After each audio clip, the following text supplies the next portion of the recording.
संदर्भ में हम आपको जोड़ रहे हैं। ये बहुत बड़ा मुद्दा है स्कूल के ज़मीन को लेकर, जो आपके द्वारा लगातार हमारे जो जानकारी के अनुसार जो आप अंचलाधिकारी महोदय विद्यापति नगर थाना प्रभारी महोदय को साथ में जो आलोक मेहता जी का आगमन आज से पिछले सप्ताह हुई थी, उसमें उन्हें भी आपने लिखित तौर पर आवेदन दिया, लिखित रूप से आपने संज्ञान में मामला को दिया और हम भी इस पर सवाल उनसे पूछे थे तो उन्होंने साफ शब्दों में कहा था तो जो भी लोग दोषी होंगे उन पर कार्रवाई की जाएगी और स्कूल का जो जमीन है उसे मुक्त कराया जाएगा। क्या कहेंगे इसको लेकर, क्या कार्रवाई अभी तक हुई है, जरा बताएं। जी बिल्कुल, आपने सही कहा कि लगभग पिछले संडे हमारे माननीय पूर्व राजस्व मंत्री का आगमन हुआ था यहाँ पर, तो उस समय मैंने ज्ञापन उनको सौंपा था। उससे पूर्व भी हमारे माननीय अंचलाधिकारी महोदय को, थानाध्यक्ष महोदय को जब विद्यालय का अतिक्रमण किया जा रहा था तो उसकी लिखित सूचना दी गई थी विद्यालय स्तर से। तो लेकिन उस दिन ज्ञापन सौंपने के बाद सर के द्वारा आश्वासन मिला था कि जल्दी हम इस पर कार्रवाई करेंगे और उन्होंने अंचलाधिकारी महोदय से संवाद भी स्थापित किया था, लेकिन अभी तक तो कुछ उसकी प्रक्रिया नज़र नहीं आ रही है। और कल पढ़ा करके बच्चों की छुट्टी हो गई है और अभी भी मैं यहाँ पर उपस्थित हूँ और चूँकि प्रधान का दायित्व तो 24 घंटे का होता है, तो मेरा प्रयास होता है कि मैं कैंपस में बना रहूं ताकि विभागीय संबंधित जो भी प्रतिवेदन वगैरह है समय समय पर उसको समर्पित करता रहूं। तो गर्मी छुट्टी हो गई स्कूल में? जी। कितने दिनों के लिए हुई सर गर्मी छुट्टी? ये पूरे इस जून महीने के लिए। जी, तो पुनः जो प्रचालन होगा स्कूल का वो कब से? हाँ, 1 तारीख से होगा स्टार्ट। 1 जुलाई से? जी। मॉर्निंग रहेगा सर? नहीं सर, डे हो जाएगा। क्या कहेंगे सर, क्या मांग है आपको?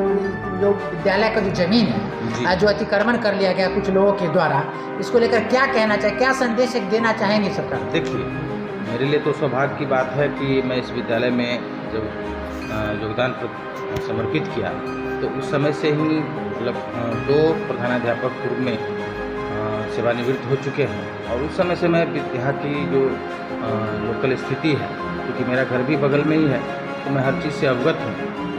लोगों ने उदासीनता रखा है जिसके कारण आज ये सामना करना पड़ रहा है कि विद्यालय की भूमि का, मुझे लगता है कि 5-7 कट्ठे भूमि का अतिक्रमण किया गया है उत्तर तरफ से, ग्राउंड के साइड से। बीच में मैं विभाग को भी सूचना दी गई है, ज़मीन की अद्यतन स्थिति के बारे में बताई गई है और जो लोकल हमारे पदाधिकारी हैं जिनके माध्यम से ये सब सॉर्ट आउट होना है उन्हें भी दी गई है। जो लोकल जो यहाँ के प्रतिनिधि हैं हमारे, उनके माध्यम से भी एक सुलभ रास्ता निकालने की बात हो रही थी। तो सब लोग का ये पक्ष था कि विद्यालय के जस्ट पीछे, दीवार के पीछे जो लगभग 8-10 फीट ज़मीन है विद्यालय की, और इसी सामने से वृंदावन से सीधा गाछी टोला ये यहाँ पर है और सीधा सड़क जो है सो निकाला जा सकता है, जो ऑलरेडी हमें लगता है कि पास भी है। कुछ जो लोकल लोग हैं प्रतिनिधिगण, उनसे जानकारी मिली थी। तो अगर इससे हो जाता है तो परमानेंट सॉल्यूशन हो जाएगा। जी, अगर ये नहीं हो पाता है तो मैंने भी यह कहा था कि हमारा जो ग्राउंड है उस ग्राउंड को, चूँकि बाउंड्री होना बहुत ही आवश्यक है, चारदीवारी के बिना ये सारा कैंपस ओपन है। ये पुराने भवन का केवल जो है चारदीवारी बना हुआ है और पूरा जो नया बिल्डिंग बना है वो सारा ओपन है, तो बच्चों के साथ असुविधा होती है। और ये जो स्कूल का जो सड़क बना हुआ है, पीसीसी सड़क, ये स्कूल का सड़क है और ये सड़क अभी ओपन है, तो चूँकि पब्लिक भी इस पर मूव करती है, बहुत सारी गाड़ियाँ इस पर चलती हैं, तो आए दिन इस पर जो है सो दुर्घटना हो जाती है, हमारे छात्र छात्राओं को परेशानी हो जाती है।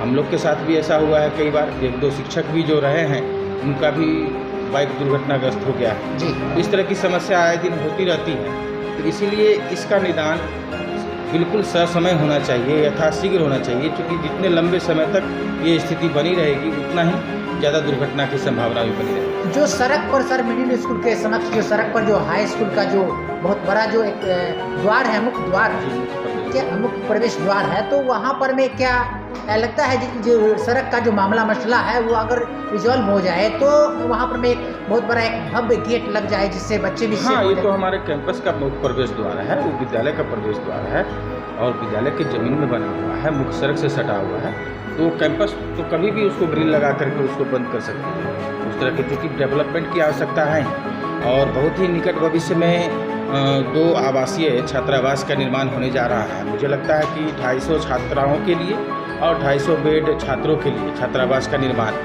जो मुख्य सड़क से सटा हुआ पोखर है, पोखर के बगल में हमारी जो ज़मीन है तो अच्छी खासी ज़मीन है और वहाँ पर उसका निर्माण होना संभावित है।